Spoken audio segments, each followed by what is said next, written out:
My name is Sherri Williams, and I am an assistant professor in race, media, and communications at American University in Washington, D.C.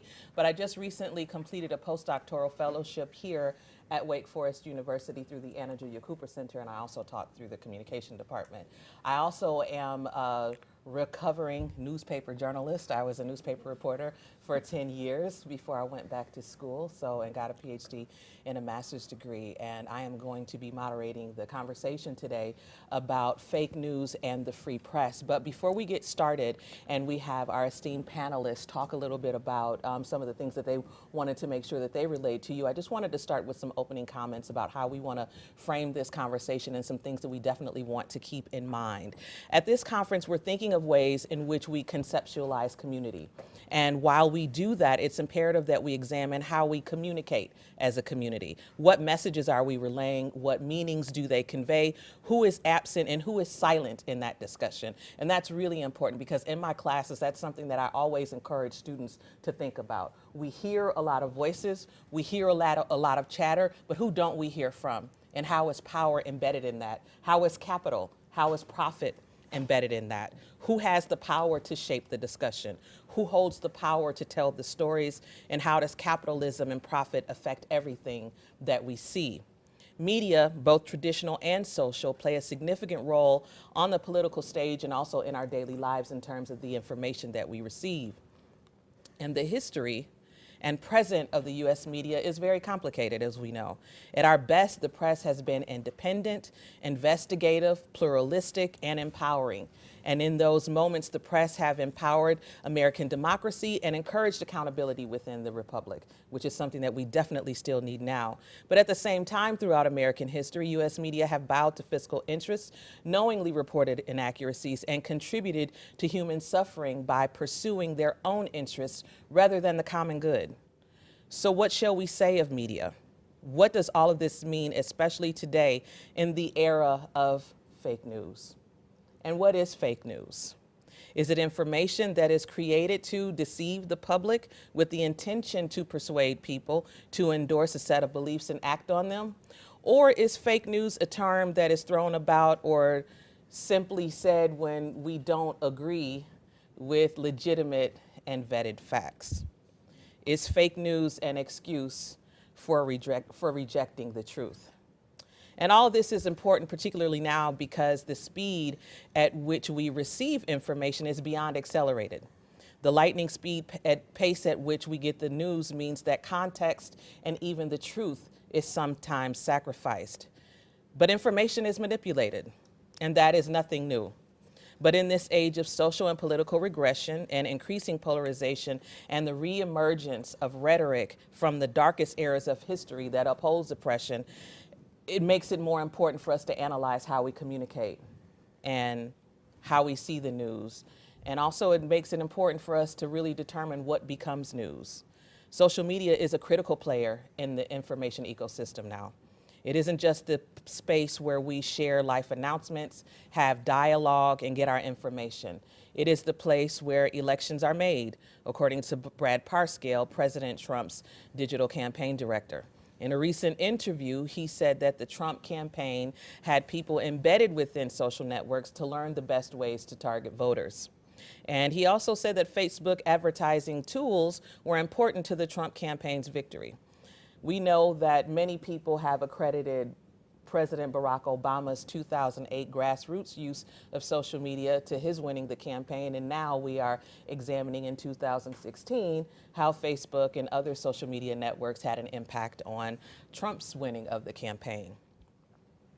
Now we are going to hear from journalists, including one of our panelists who found that $100,000 worth of political ads were placed on Facebook by, quote, inauthentic accounts linked to Russia during the 2016 presidential election.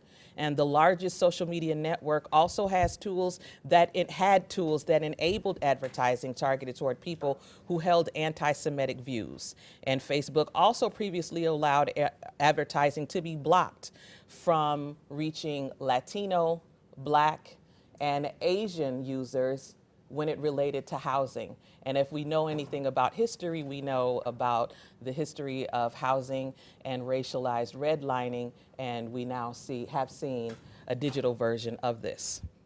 It's also been reported that Russian government actors posed as Americans on Facebook to advance conversations about controversial issues, including gun control, gay rights, and Black Lives Matter. So we see that not only is our use of social media important to us politically, but it is also important to other nations across the world, because they realize how not only critical and important, but influential social media is when it comes to political news. And we've also seen real news delivered in real time by citizen journalists on social media. When journalists from the Washington Post and the Huffington Post were arrested in August of 2014 in Ferguson, we saw that it was the citizen journalists who were able to continue to report on what was happening at that time. So when they were jailed, when the reporters were jailed, it was the citizens who kept their phones going and who kept their updates on social media, and who were able to tell the stories of the militarization of police during that time. And this is important, the ways in which communities report on themselves, as we think about the upcoming 50th anniversary of the Kerner Commission. Now, the Kerner Commission report that came out in 1968 was the first time in which any government body indicted the media for not properly covering communities. And the Kerner Commission found, and I quote, that there were instances of sensationalism, inaccuracy, and distortion, and that the mainstream media failed to report adequately on the causes and consequences of civil disorders and on the underlying problems of race relations. Now, this was at a time when the commission was pretty much saying that all of these riots, all of these civil disobediences, and all this rebellion was caused for a reason, but the media pretty much ignored those underlying social forces that allowed all of that oppression to fester in the first place. And they also had some really interesting findings about some of the headlines that were published at the time. So in a sense, that distortion, those myths that were published about Black people in inner cities at that time, we have pretty much always been dealing with fake news when it comes to particular communities in this country. The fourth estate is charged with the responsibility of uncovering truth and being a watchdog for all citizens. But we know that people of color have not always enjoyed the total right of citizenship in this country, and nor have we enjoyed total fairness and justification from the mainstream media. So in the shadow of history of the upcoming Kerner Commission report and the responsibility of a free press to empower democracy, and also considering the proliferation of fake news, we consider how not only how we rethink community, but how we will rethink our relationship to the information that is charged with not only informing us, but sometimes misleading us. And to join us in this conversation today, we have Julia Angwin of ProPublica, and also Michael Dougherty, senior writer at the National Review. So both of them will start with some opening statements as well, and then we'll have a conversation and give you an opportunity to join us.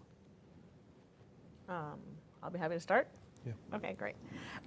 So I'm a journalist at ProPublica. If you don't know it, it's a nonprofit investigative news outfit in New York. I worked for 14 years at the Wall Street Journal, and the managing editor of the Wall Street Journal actually founded ProPublica when he, after the paper was sold to Rupert Murdoch, and he realized that profit margins were shrinking in the newspaper world, and one of the first things to be cut would be investigative journalism, which he was completely right about.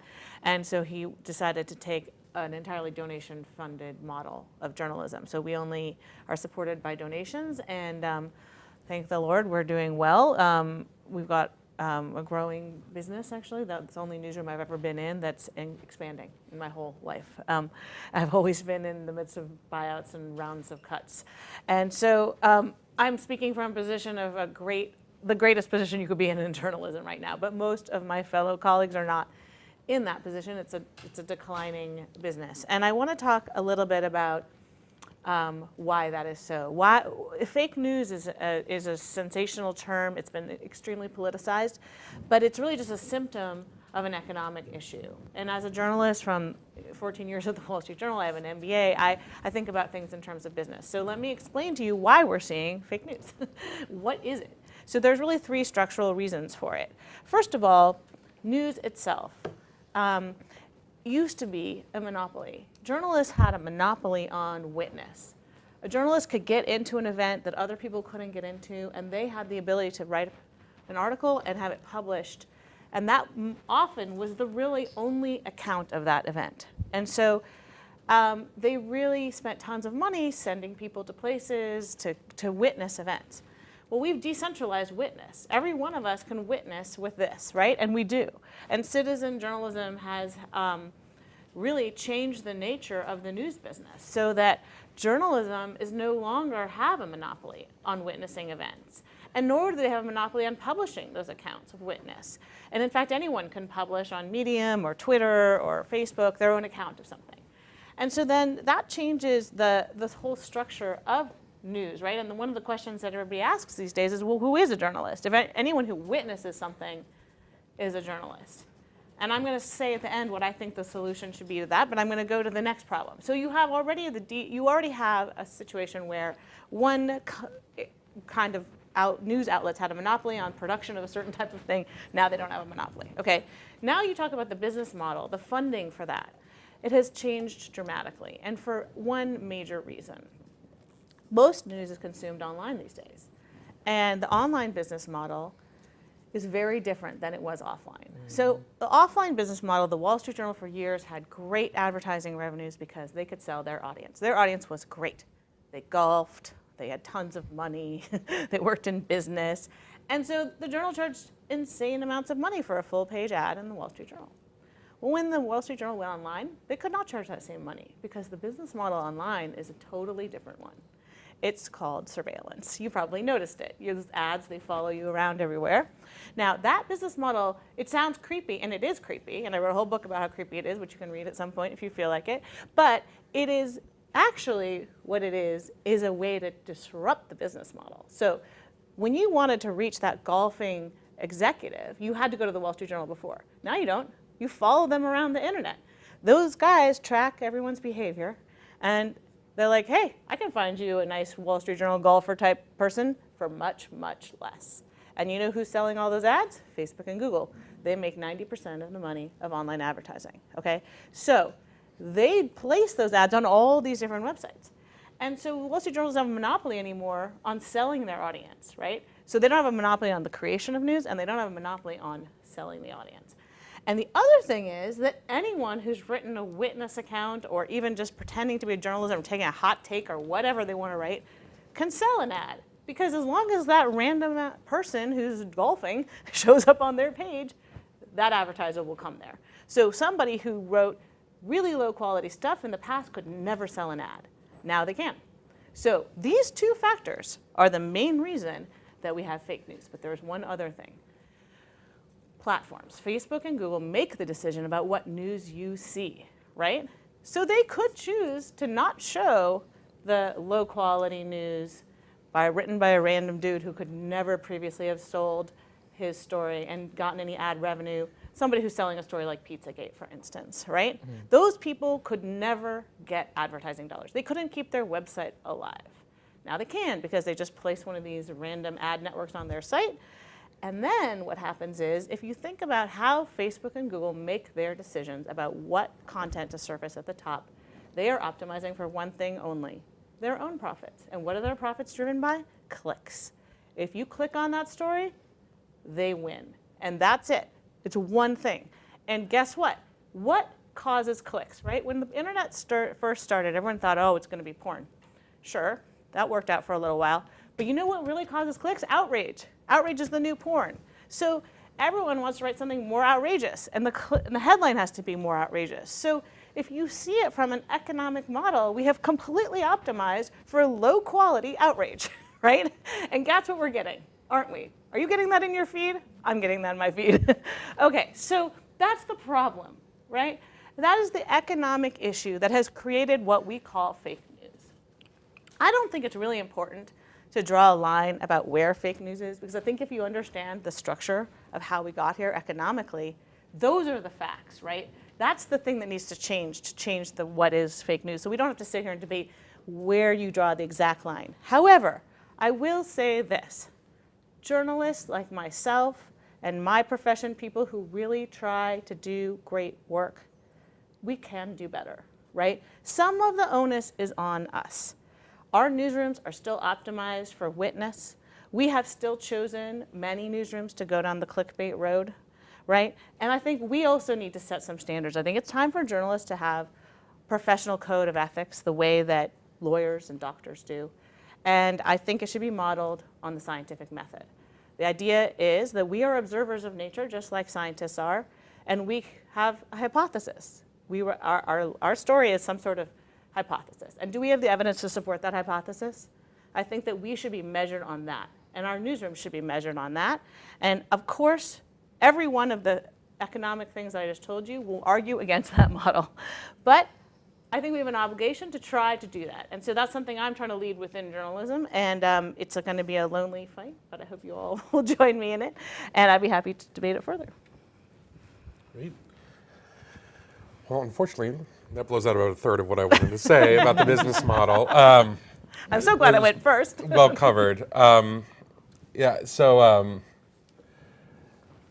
wanted to start off, I think I'll start off this way. Go back to the election night last year in 2016.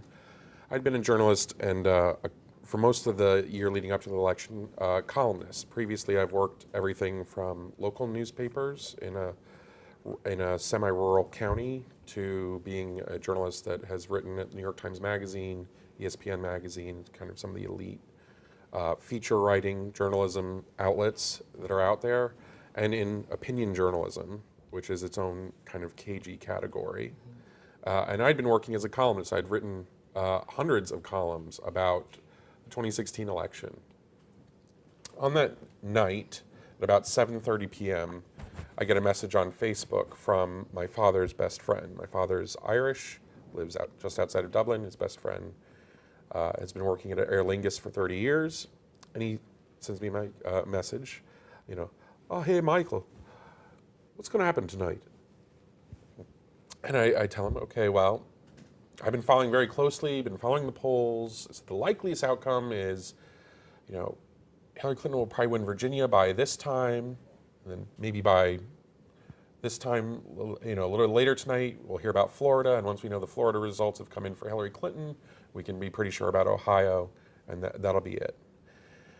And I've said this after a year of being immersed in the best data journalism, the best narrative journalism about campaign, and to me it was clear, that there was a consistent 3-point spread. I mean, it was within a margin of error in many cases. And he said to me, well, I thought the same thing too. I've been hearing all the reports all year here in Ireland from, Irish journalists covering the election. So, but, I spent the last 2 weeks in Pennsylvania just driving around and talking to people, and I really wasn't sure. And of course, he was going on anecdotal evidence, and this in itself is an anecdote, and the spreads and mathematical possibilities allowed for what really did happen, which was Trump won the election. And yet I had been convinced for the year that even though it was a mathematical possibility, I had written about it as if it hadn't been an actual one. And I think a lot of journalists wrote about the election as if Donald Trump's success wasn't an actual possibility. And I think what I'd like to say is that the free press, in a way, in the spirit of this conference, which says, this and this, the free press is free to be fake news, and in many cases chooses to be fake news. I kind of look at it through history. Are we so different from the Celtic bards writing poetry about the local petty kings and chieftains of their time? Intellectuals that enter journalism now, and increasingly journalism is for intellectuals, people who are educated, not just working class guys who could read and write. Intellectuals are attracted to power and seek to justify it to themselves and to others. And subtly and unsubtly, they often toady to power. And I think that is a kind of consistent problem in our journalism. I mean, one of the most remarkable things in our lifetimes, I think, in certainly in my parents' lifetime, and they remember when my grandparents and others remember when the Manchester Guardian was, reliably a pro-Moscow outfit in British politics. That they even though their own reporter was sneaking to them reports of engineered famine in Ukraine, they were editing the reports to give it a more pro-Moscow line. Once the power of the Soviet Union collapsed, the Manchester Guardian and other pro-Soviet outlets, or previously in the 50s and 60s that had been pro-Soviet, completely abandoned that model as something to kind of emulate, and they gradually were drawn towards America's imperial power and a kind of post-Cold War politics power. And that power is now, maybe after the financial crisis, coming into question. I think journalism sometimes has this attraction to power that distorts how it looks at the world. And right now we're in a kind of uncertain time where the Western model of power is a little bit more uncertain than it was 15 years ago. And there are new entrants or resurgent entrants. Moscow again, a kind of nationalist authoritarian power that is itself acting, to use fake, in these ways of manipulating Facebook results or placing ads themselves, but also creating journalistic outfits like RT that spread their views and become, an attractive place for some journalists to go and work, and that will determine their coverage. The press also, of course, has its conservatives like myself often talk about press bias, and we talk about it in political terms of left and right. Of course, the biggest press bias is kind of towards the prejudices of its age and its readership, and who it sees as its patrons. I think that our journalistic press kind of has the faults of what the analyst James Burnham called the managerial class. It's obsessed with politics and political development. Formerly, its obsession with politics tended to crowd out the press's interest in society itself, in religion, culture, and the arts. I think now the press's political obsession is now colonizing the press's coverage of society, religion, and the arts in a new way. The prestige press, in some ways, is unfree because of the biases of the class of people that occupy it. It writes from most stories in the New York Times, Wall Street Journal, Washington Post. They're written from this kind of Olympian perspective where the journalist is writing as if they, almost as representatives of the current apex of human societal development, and they consistently portray those who run up against their judgment as somehow backward or unenlightened, whether these are, the subject is fellow citizens, entire countries, religions, or nations. And it kind of has this Whiggish view of history. And I think historians will look back at our prestige press and be amazed at how, even in 2017, how parochial they are in their worldview, even with the resources they can bring to bear on stories. That capture also affects the so-called populist press or subaltern press. Internet tabloids are partially imprisoned by their reaction to that elite press journalism, defining themselves entirely against it and writing from an aggrieved position of resentment and often destructive jealousy. So I think our partisan polarization has kind of infected the press. Some conservatives cheer this as kind of a return to a 19th century model. I'm not sure that that's healthy. It's certainly good to not live in an unfree country that has an unfree press where a party line is set by the state. But I'm not sure we should be so proud of living in one where, in a sense, there are two party lines that dominate the press, whether prestige or tabloid. And I think it was right that it was said that the press in some ways is unfree because it is held hostage to business models from the late 20th century that are no longer applicable. The internet offers literally the possibility of endless distraction, and so there's now this pronounced bias in journalism towards outrage or stories that irritate in-group loyalty. Literally some of the basest urges. It's interesting too, it affects story selection, the economy. So for instance, there was a huge story in the recent months about a Google engineer, James Damore, who wrote a memo about diversity and hiring practices in Google. It's hard to imagine even 15 years ago how this would be a news story. Okay, so some mid-level employee wrote a memo that has a contested account of the origins of Google's lack of diversity. Like, who, do we write about random employees? This isn't even someone who's in a hiring position, not an HR position, not a famous executive, just an employee at a big company. But because the internet allows us to download and share the memo to, you would never print an entire memo like he wrote in the New York Times printed edition, but you can create a link to it in the digital edition, and it activates those kind of primal outrage sensors. That political polarization is powerful for getting clicks. It's powerful for journalists who know how to exploit it. And it distorts our coverage not only of events like that, raising it to a level that was kind of strange, but of course it distorts our coverage of foreign countries, because we often look to foreign countries and their politics as kind of miniature versions of our own culture war politics.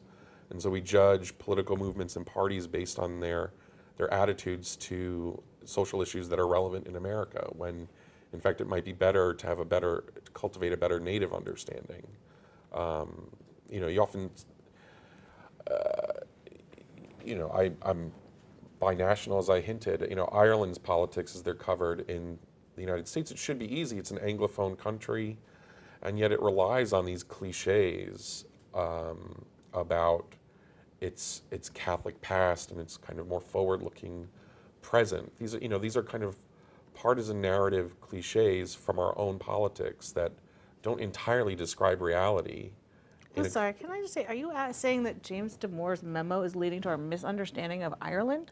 No, I'm saying. I would like to know what is the connection between those two things. I'm saying that the partisanization of our press calls for it to select stories in a way that excites partisan outrage and feeling, and it also causes us to do foreign coverage selectively in a way that sort of activates the same feeling. That in a sense, it causes us to misunderstand our own country and other countries. It causes us to elevate events that otherwise either wouldn't come into our consciousness, but they do because they help us identify as conservative or liberal on this issue. So conservatives rally to James Damore's defense, and then liberals explain why he was wrong. This is just an employee manual. We know that employees across the country don't all have the same views on how gender imbalances came to be in their companies. Like it was an odd thing for it to become such a giant national news story for days. And I think it's because of the effect of a changed business model on journalism, because of internet journalism, and because one of the things that is reliable for getting clicks is activating those partisan loyalties. So journalists are now tempted to interpret everything through them, or at least to seek through them, because they know that that's where the clicks are. So I think it is very dangerous. Okay, I just want to interject for a minute because I want to make sure that we give the audience an opportunity to ask some questions, but I also want to bring this back to community. Now, Julia, you mentioned that outrage is the new porn in your opening statements. And we know that people are outraged about a lot of things right now, regardless of their background, across the country, across identities. There's a lot for people to be outraged about. But when we talk about the news media's relationship to communities, a lot of this had not been known because there is a perception in communities that journalists are out of touch, or maybe even their managers are. So can you talk about, as we think about rethinking community, how should we and how can we rethink the relationships that these news organizations, the managers, and the reporters have with their communities, so that we are actually covering this outrage in context and also covering it before it rises to the level of violence that we've seen happen across this country in recent years? So I think that is such a great question. I think the decentralization of witness has been wonderful. The truth is that journalists chose to witness what they wanted to witness in the past. When they had a monopoly on witness, they were like, this stuff matters and this stuff didn't, and maybe they wouldn't have covered James Damore, but other people witnessed that event and they thought it was newsworthy. And so we are now in a flowering of witness. And you know, Ferguson, the national press didn't show up for a long time, but citizens witnessed and then eventually became so urgent that the national press came. And so by citizens having the ability to publish and witness events, it has forced the media to cover groups that they didn't cover as well as they should have. And so that's one of the great things about this changing business model. It has downsides, right? Because everything becomes outrage. There's outrage fatigue. We lose the ability to sift through all this outrage, and there's really low quality stuff that's masquerading, and we're entering a world of disinformation where people are creating staged events and trying to create outrage around them. And you know, I'm extremely worried about this because already in India what's happening is lynchings. Okay, so they're creating fake events to cause mob violence, and we are just not that far from that, I think. You know, thank God we haven't been seeing so much of that, although you could maybe argue Charlottesville, right?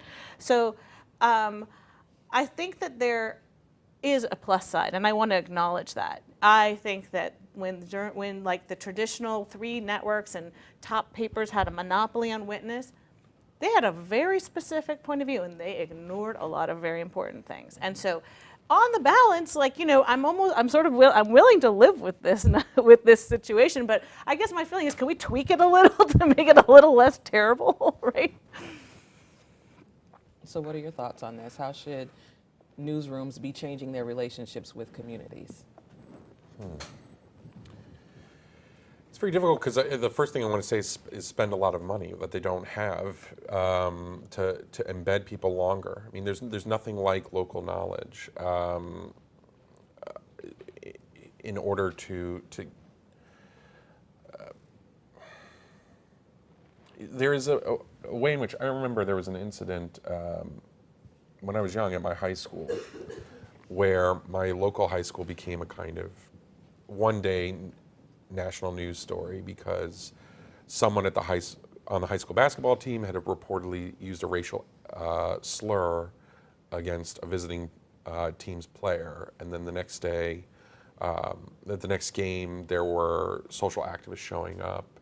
And what was interesting was the media comes with very little, national media comes with very little local knowledge, but they do come with a kind of narrative in mind of what this story might look like what this community might be, the kind of, you know, a suburban community with kind of a dark secret underneath it was kind of the frame already written before the names and quotes were gotten to fill out the story.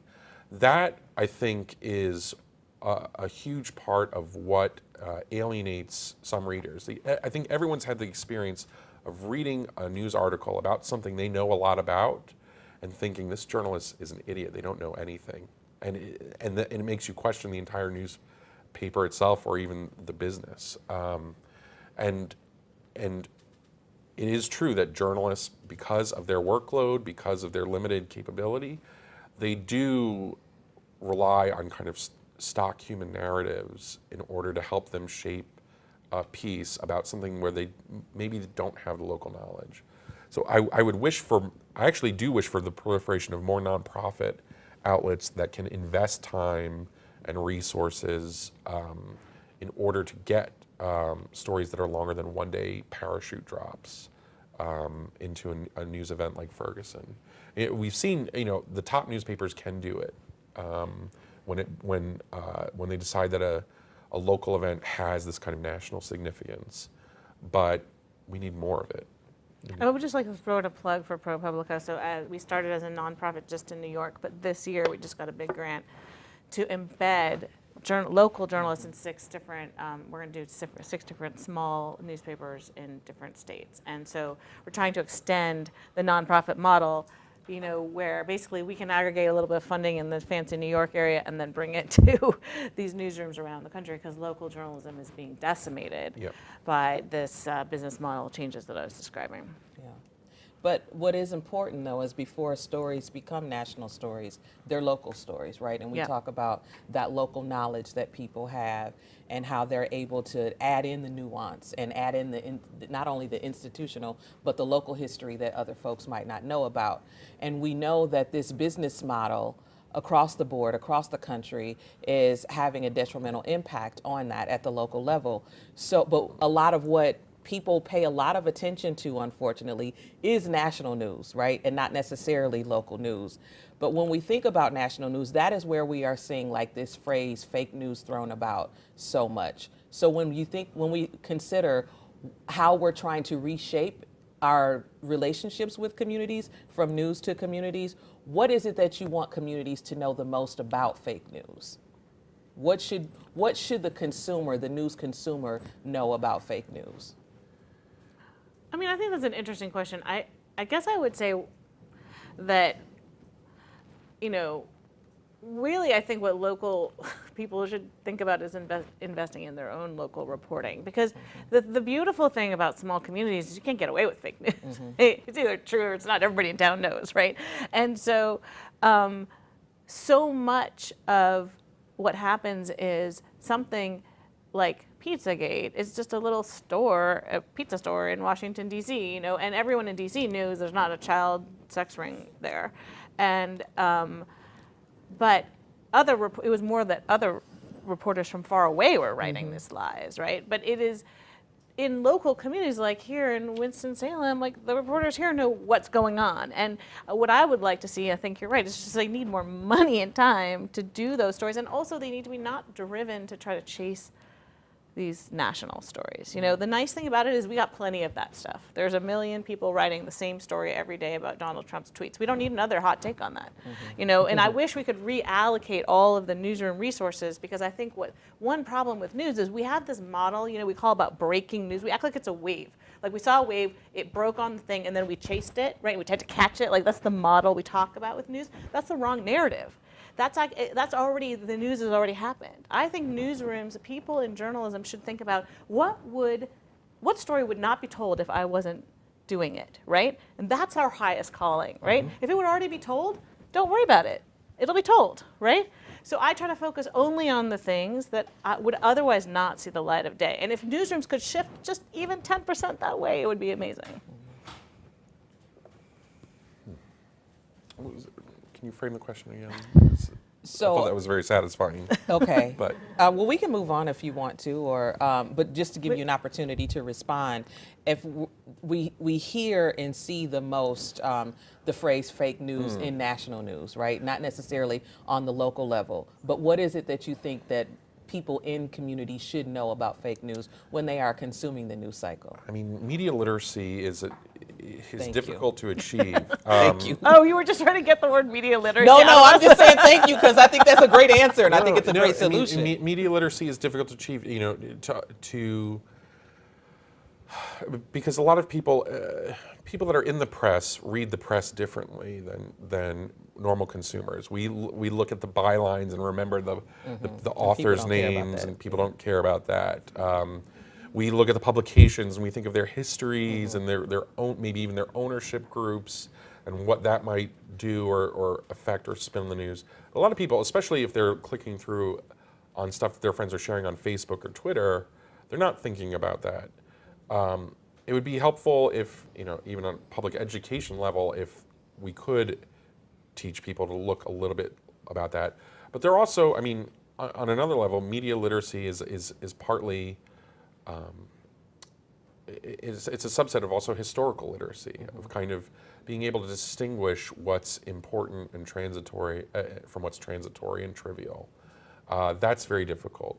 The other thing I would point out is I think news producers need to have audience literacy, which is that sometimes people are shouting fake news because it's fun to shout fake news, because they're participating in a kind of exercise of political identification, or even participating themselves in political propaganda, because that's what social media allows people to do, is to be a one person propagandist, or even for 1 minute of a day, and to enjoy the kind of clarity and power and authority that comes from just pointing and saying fake news. So in some sense, news producers need tougher skin, and news consumers, I think, could be outfitted with a framework of distinguishing different types of media that would help them achieve that. And that doesn't mean telling them that everything in the New York Times is right and everything on, Breitbart, which I don't like, is wrong. Populists sometimes do uncover truths because of their oppositional character. They might discover the nut, 1 out of 1,000 times, whereas a more reputable outfit discovers it, 900 times out of 1,000. But so it is important just to develop that media literacy, and I think for us to develop audience literacy. Okay.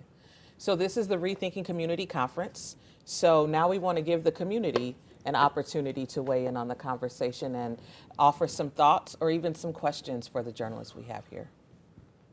Go ahead, Matt. One of the things that just came up for me was how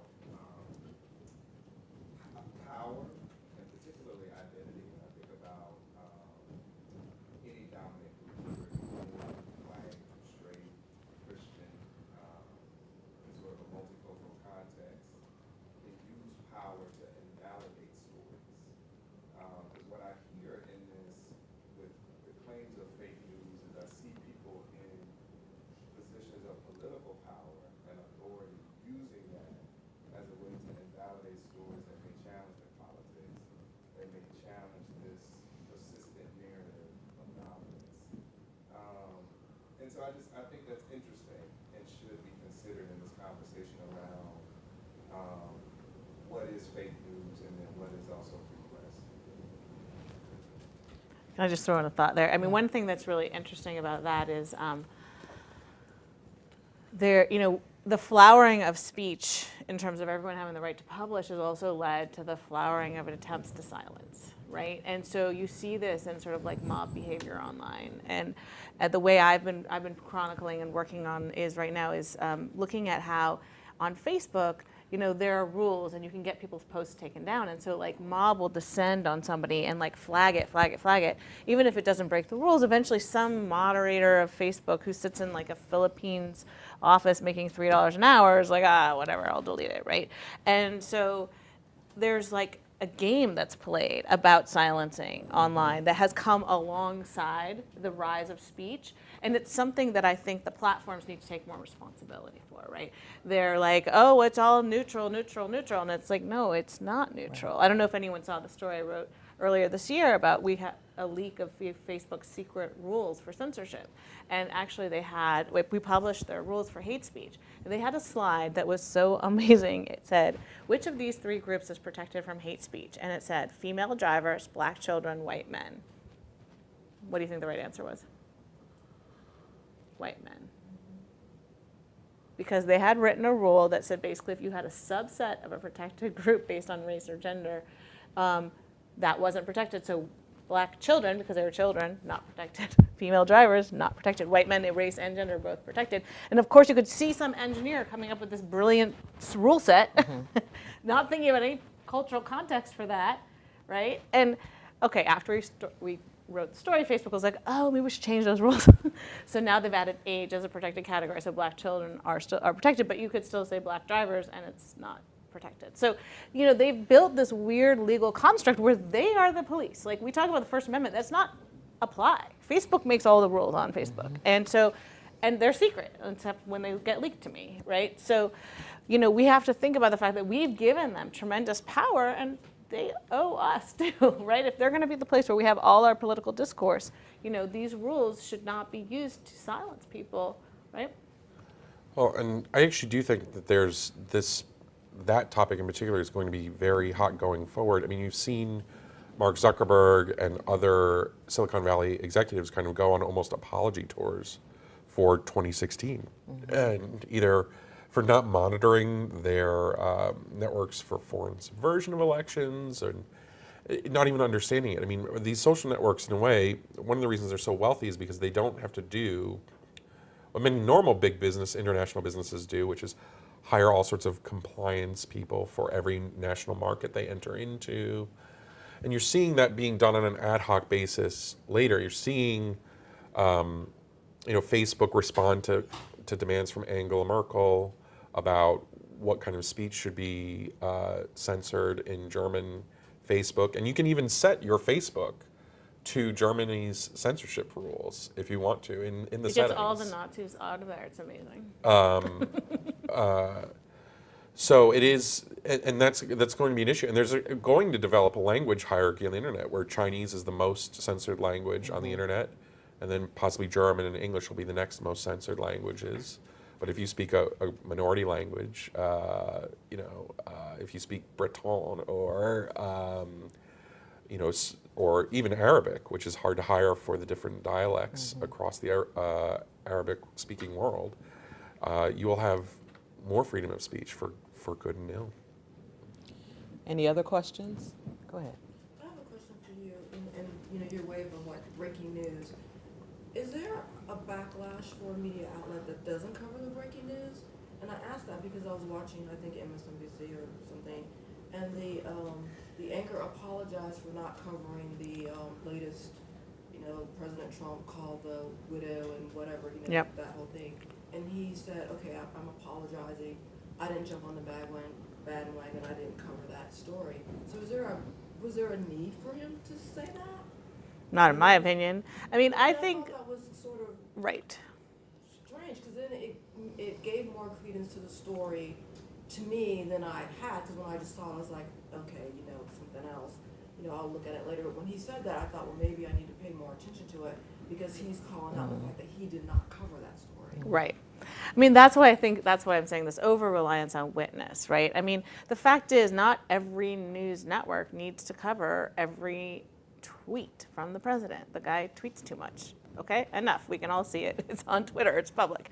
And so I'm not saying no one should cover it, but like the amount of resources we've allocated to that versus there are real issues in local communities around this nation that really need to be covered. And so I guess I just feel like we've over allocated to that, and that's historical. And it's also prestige, right? It's like, oh, I'm the White House correspondent. Oh, it's a better job than being in Jacksonville, Florida, right? Mm-hmm. And so there's some of that too, but we have to change that, I think, because honestly, I actually think the future of the Republic is at stake if we don't. Journalism is how we hold institutions accountable. If we don't hold them accountable at the local level, at the state level, that's it. It's not going to be our country anymore, right? So this is our mechanism as citizens to do this. And so I want journalists to be out there, FOIAing the budgets. And, I love this comment last night. There was at this dinner where somebody said the budget is a moral document, right? And what choices institutions make to fund one thing versus another are really important. And I know it's boring work, but that is what journalists should do, because it's something that no one else will do, right? And that's the bucket of things we should be doing. Let everyone else do a hot take about the tweets. But is there a backlash if you don't cover a story? Yes, there is a backlash, right? Not for me, but because I'm in like La La Land of the lovely pond of nonprofit journalism. But no, every other journalist has to cover that stuff. There's an inheritance of journalistic institutions that were covering everything for their audience from the mid to late 20th century. And that may be an outdated model, and we're kind of suffering from the hangover where if you're a general interest news site, you feel I have to cover everything, so I'll have to do at least a story on the president's tweets. I'll at least have to assign that to someone, because if someone comes to our site and they don't get that, they may think we have an agenda or whatever. in a sense, what many journalistic outfits should do is adopt an agenda that helps them distinguish between what they cover and what they cover well and where they dedicate their resources in a focused way that is useful for the public, and then what they don't cover, right? And brand along those ways. I worry about journalistic institutions that just brand, we cover everything, but then have a very kind of clique-like way that they cover everything. You know, they cover everything for the upwardly mobile reader who likes this. And also, I think we do need, journalism is the career, the one job I've had in life where I've had the least amount of racial and religious diversity in my workplace. You know, I've worked on chemical factory floors, I've worked in college institutions, but in journalism there is a problem of a lack of viewpoint diversity, and it leads people to kind of miscover things. Even at the most prestigious national publications, there are problems of cultural literacy for journalists because they're drawn from an increasingly small group of people, especially at the prestige outlets. They need to do better work bringing voices in that they don't normally hear. And what's really sad is that the Kerner Commission said that 50 years ago. I mean, you could do one now, and it would come up to, it could come up with very similar Right. things. I mean, in some ways, it creates these opportunities where, after the 2016 election, and leading up to it, as Trump was nominated, people were so desperate. There was a scramble to the heartland to find these like towns and stories to tell about sad towns, and you know, you can make millions of dollars if you have J.D. Vance puts out a book about growing up in a kind of Scotch-Irish working class community, because people were suddenly desperate to know this. This was part of our country, and the social conditions in those areas, you know, have been an issue, you know, since the mid '80s, and a lot of times we're playing catch up because, you know, the New York Times is devoting more resources to like handlebar mustaches in Brooklyn, or you know, coffee, you know, a new.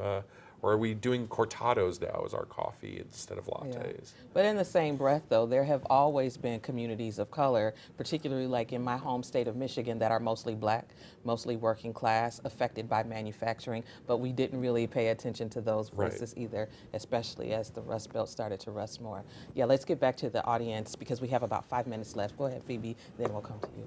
So I really love the attention to local news, but I suppose like, and I came up through local news. I've worked at the Winston-Salem Journal for 20 years, so a long time.